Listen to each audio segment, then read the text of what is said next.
ಯಾರು? ನೀನು ಪ್ರೇಮ್ ತಾನೆ? ನೀನು ಪ್ರೇಮ್ ತಾನೆ? ಅದು ನಾನು ಪ್ರೇಮ್. ಹೌದು ಸರ್, ದಯವಿಟ್ಟು ನನ್ನನ್ನು ಕೊಲೆ ಮಾಡಬೇಡಿ ಸರ್. ನನ್ನನ್ನು ಕೊಲೆ ಮಾಡಿ. ನಾನು ಬದುಕಿ ಬಂದಿರೋದು ನನ್ನ ಪ್ರಣೀತಾಳಿಗೆ ನೋಡೋದಕ್ಕೆ ಸರ್, ನೋಡೋದಕ್ಕೆ, ಅವಳೊಂದಿಗೆ ನಡೆದಿರೋ ಎಲ್ಲ ವಿಷಯ ಹೇಳೋದಕ್ಕೆ ಸರ್. ನನ್ನನ್ನು ಕೊಲೆ ಮಾಡಬೇಡಿ ಸರ್, ಕೊಲೆ ಮಾಡಬೇಡಿ. ಅಯ್ಯೋ ದೇವರೇ, ಅದಾಗ್ಲೇ ನೀನು ಯಾರಾಗುವುದನ್ನು ಗೊತ್ತಿಲ್ಲದೆ ಆ ದುಷ್ಟನಿಂದ ನಾನು ಮಾಡಿದ ಒಂದು ಪಾಪವೇ ನನ್ನಿಂದ ಅರಿಗಿಸಿಕೊಳ್ಳಬೇಕಾಗ್ತಾ ಇಲ್ಲ. ಅಂಥದ್ರಲ್ಲಿ ಮತ್ತೆ ನಿನ್ನನ್ನು ಕೊಂದು ನಾನ್ಯಾವ ಪಾಪ ಕಟ್ಟಿಕೊಳ್ಳಿ? ಹಾ, ಹೀಗಾಗ್ಲೇ ನೀವು ನಿನ್ನ ಪ್ರೀತಿಯ ಪ್ರಣೀತಾಳನ್ನು ನೋಡ್ಬೇಕು ತಾನೆ? ಹಾಗಾದ್ರೆ ಬನ್ನಿ ನನ್ನ ಜೊತೆ. ನನ್ನ ಪ್ರಣೀತಾ ನಿಮ್ಗೆ ಗೊತ್ತಾ ಸರ್? ಎಲ್ಲಿದ್ದಾಳೆ ಸರ್ ಅವಳು? ಎಲ್ಲಿದ್ದಾಳೆ ಸರ್? ಇನ್ನೆಲ್ಲಿದ್ದಾಳೆ ಸರ್? ಇನ್ನೆಲ್ಲಿ? ನನ್ನ ಮನೆಗಿದ್ದಾಳೆ. ಕರ್ಕೊಂಡು ಹೋಗಿ ಸರ್.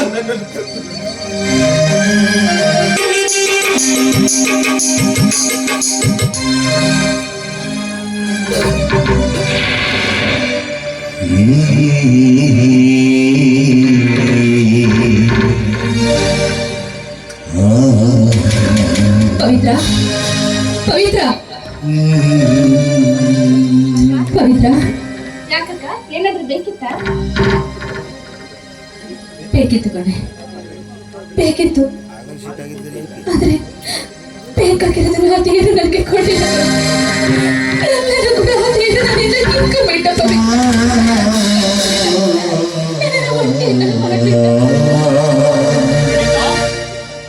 ಇದು ನೋಡು, ಇವತ್ತು ಜೈಲಿನಿಂದ ತಪ್ಪಿಸಿಕೊಂಡು ಬಂದು ನನ್ನನ್ನು ಮತ್ತು ನಿನ್ನನ್ನು ಈ ಪರಿಸ್ಥಿತಿಗೆ ತೊಡಗಿದ ಆ ಪಾಪಿ ಜಲಧರನ್ನು ಕೊಂದು ನನ್ನ ಸೇಡು ತೀರಿಸಿಕೊಂಡು ಬಂದಿದ್ದೇನೆ. ಬಂದ್ಬಿಟ್ಯಾ? ಬಂದ್ಬಿಟ್ಯಾ? ನಾಚಿಕೆ ಆಗ್ಬೇಕು ನಿನಗೆ, ನಾಚಿಕೆ ಆಗ್ಬೇಕು. ನಮ್ಮ ಅಣ್ಣ ಅಂತ ಹೇಳ್ಕೊಳ್ಳೋದಕ್ಕೂ ಕೂಡ ನನಗೆ ಹಸಿವಾಗ್ತದೆ. ಇನ್ನು ಏನೇನು ಉಳಿದಿದೆ ಅಂತ ಈ ರೀತಿಯಾಗಿ ಮಾತಾಡ ಮಾಡ್ತಾ ಇದ್ಯಾ? ನೋಡು, ಅಂದು ಬೇಡ ಬೇಡ ಅಂತ ಹೇಳಿದ್ರು ಕೂಡ ಹಣನ ಕದ್ದು ಶಾಲೆಗೆ ಹೋಗುವಂತ ಪರಿಸ್ಥಿತಿ ಮಾಡ್ಕೊಂಡ್ಬಿಟ್ಟೆ. ಇಂದು ಯಾರನ್ನ ಕೊಲೆ ಮಾಡ್ಕೊಂಡು ಬಂದು ಮತ್ತೆ ಜೈಲಿಗೆ ಹೋದೆ. ಅಷ್ಟು ಸಾಲದೆ ಈಗ ನೋಡಿದ್ರೆ ಮತ್ತೆ ಕೊಲೆ ಮಾಡುವಂತ ನನ್ನ ಮುಂದೆ ನಿಂತ್ಕೊಳ್ಳೋಕೆ ನಾಚಿಕೆ ಆಗೋದಿಲ್ಲ ನಿನಗೆ? ನನ್ನ ಈ ಪರಿಸ್ಥಿತಿಗೆಲ್ಲ ಕಾರಣ ನೀನೆ. ಇಂದು ನಾನು ಸಾಧನೆ ಹೀಗೆ ಬರ್ತಿದ್ದೀನಿ. ಇನ್ನು ಕೂಡ ಯಾವ ರೀತಿ ಹಿಂಸೆ ಕೊಟ್ಟು ಸಾಯಿಸ್ಬೇಕಂತ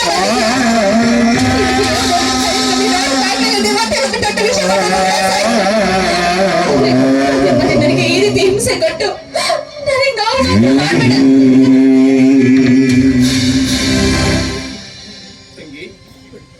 ತಂಗಿ ಪ್ರಣೀತಾ, ಏನಾಯ್ತಮ್ಮ ನಿನಗೆ?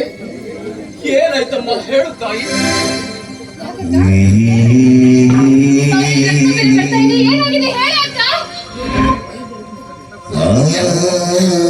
ರಕ್ತ ಬಂದು ಇನ್ನೇನಮ್ಮ ಬರುತ್ತೆ? ವಿಷ ಕುಡಿದಿರ್ಬೇಕಾದ್ರೆ ಬಾಯಲ್ಲಿ ರಕ್ತ ಬರದೆ ನನಗೆ ಕುರಿತ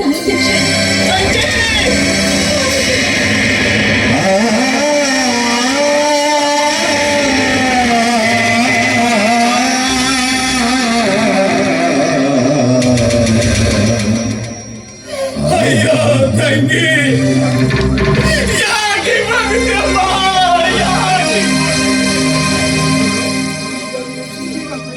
ಅಯ್ಯೋ, ಈಗಾಗಲೇ ನೀನು ದುಡುಕಿ ದೊಡ್ಡ ತಪ್ಪನೆ ಮಾಡ್ಬಿಟ್ಟೆ ತಂಗಿ.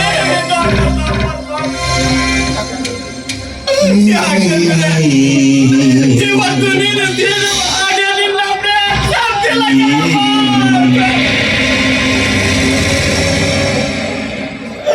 ಅವರಿನ್ನು ಬದುಕಿದ್ದಾರಮ್ಮ.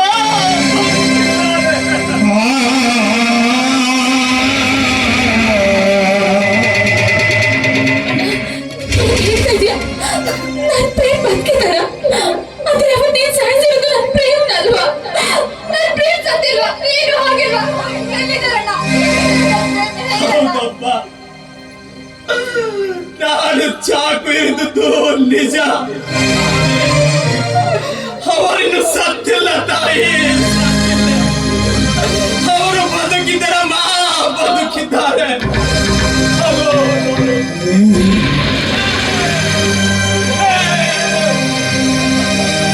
ಪ್ರೀತಿಸುವ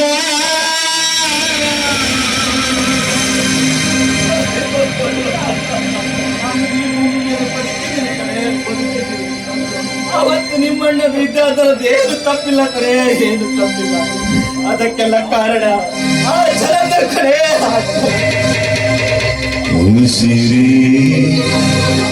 ಅಯ್ಯೋ ನನ್ನ ಜೀವನದಲ್ಲಿ ಬರ್ಬಿಟ್ಯಾ? ನೀನು ನೋಡ್ಬೇಕು, ನಿನ್ ಜೊತೆ ಇರ್ಬೇಕು ಅಂತ ಎಷ್ಟು ಆಸೆಗಳನ್ನ ಹೊತ್ಕೊಂಡ್ ಬಂದೆ. ನೀನ್ ನನಗೆ ಕಾಣಿಸ್ತಾ ಇಲ್ಲ. ಆದ್ರೆ ಈಗ ನನಗೆ ಕೊನೆ ಆಸೆ ಸಮಯದಲ್ಲಿ ಬಂತು.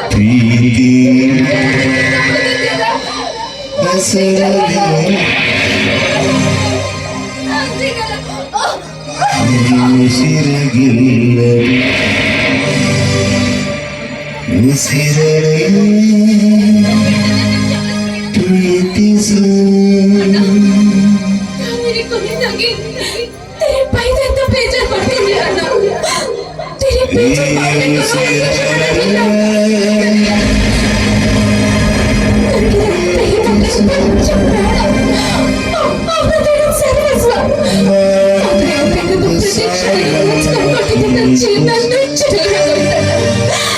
ಎಲ್ಲವರು ಒಂಟಿಯಾಗಿ ಕತ್ಲ ಕಾಡಿನಲ್ಲಿ ಅನುಭವಿಸ್ಬಿಟ್ಟೆ ಅನ್ನೋವನ್ನ ನಾವು ತಡೆಯಕ್ಕಾಗದೆ ನಿನ್ನ ಮೇಲೆ ಕೋಪ ತೀರ್ಸ್ಕೊಳ್ಳೋ ಥರ ಆಯ್ತು.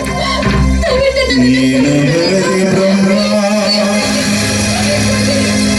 ನಿಮ್ಮನ್ನೆಲ್ಲ ಬಿಟ್ಟು ಹೋಗೋ ಸಂದರ್ಭ ಬಂದ್ಬಿಟ್ಟಿದೆ.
ಅಕ್ಕ ನನ್ನ ಜೀವನದಲ್ಲಿ ಬೀದಿ ಆಟದಲ್ಲಿ ಏನಾಗಬೇಕಾಗಿತ್ತು ಅದೆಲ್ಲ ಹಾಗೆ ಹೋಯ್ತು. ಇನ್ನು ಶವದ ಮುಂದೆ ಕೂತು ಅಳ್ತಾ ಕೂತ್ರೆ ಏನೂ ಪ್ರಯೋಜನ ಇಲ್ಲ.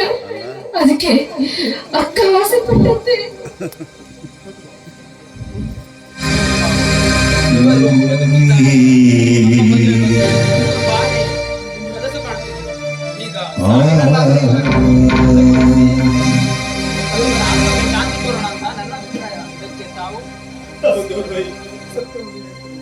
ಸತ್ಯವನ್ನೇ ಹೇಳ್ತೀನಿ, ಸತ್ಯವನ್ನೇ ಹೇಳ್ತೀನಿ. ಅದಕ್ಕೆ ಮುಂದಿನ ತಯಾರಿನ ನೀವಿಬ್ಬರು ಸೇರಿ ಮಾಡಿಕೊಂಡ್ರಪ್ಪ, ಮಾಡ್ಕೊಳ್ಳಿ.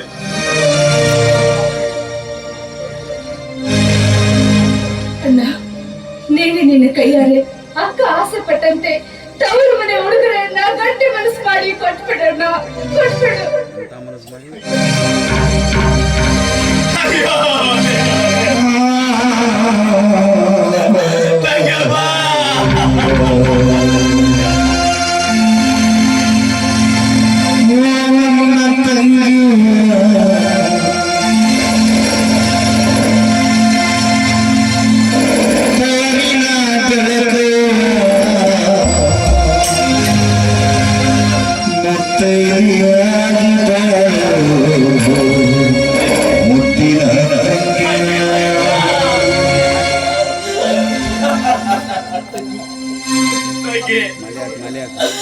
ಆವತ್ತೇನು ನನ್ನನ್ನು ಉಡುಗೊರೆಯಾಗಿ ಏನ್ ಬರ್ತಿದ್ಯಾ ಅಂತ ಕೇಳಿದ್ಯಲ್ಲಮ್ಮ.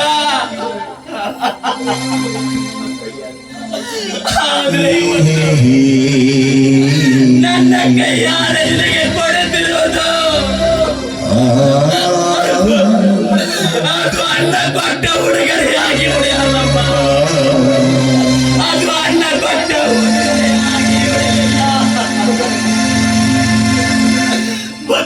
ಅದು ನಿನ್ನ ಪಾಲಿಗೆ ಅಥವಾ ಅಣ್ಣ ಕೊಟ್ಟ ಸಾವಿನ ಉಡುಗೊರೆಯಾಗೈತಮ್ಮ.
ನೀನು ಹೇಳಿದಾಗೆ ಸುಮ್ಮನೆ ಯಾರನ್ನು ಬಂಧಿಸಲಿಕ್ಕೆ ನನಗೆ ಬೆಲೆ ಕೆಟ್ಟಿಲ್ಲ ಕಣೋ.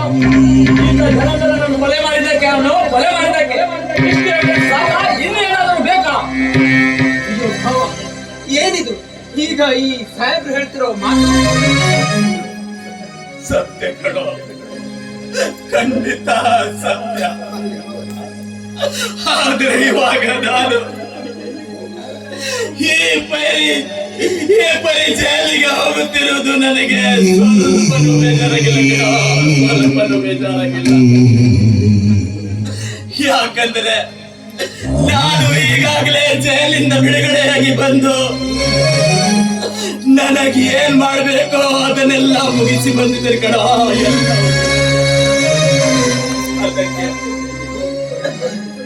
ಅದಕ್ಕೆ ಜೈಲಿಗೆ ಹೋಗಿ ನಾನು ಮತ್ತೆ ಬರ್ತೀನೋ ಇಲ್ವೋ ಗೊತ್ತಿಲ್ಲ. ಆದ್ದರಿಂದ ವಿಧಿವಶವಾದ ನನ್ನ ತಂಗಿಯನ್ನು ಭಾರತ ಲೋಕಕ್ಕೆ ಮರಳಿ ಹೋಗ್ಬಿಟ್ಲಿ ಕಣೋ. ಭಾರತ ಲೋಕಕ್ಕೆ ಮರಳಿ ಹೋಗ್ಬಿಟ್ಲು. ಹಿಂದೆ ಇರುತ್ತದೆ ಮುಂದಿನ ಈ ವಿಧಿವಿಧಾನ ಎಲ್ಲ ಮಾಡಿ ಮುಗಿಸಿ ನನ್ನ ತಂಗಿ ಪವಿತ್ರಾಳಿಗೆ ಚೆನ್ನಾಗಿ ನೋಡ್ಕೊಳಪ್ಪ, ಚೆನ್ನಾಗಿ ನೋಡ್ಕೊಳ.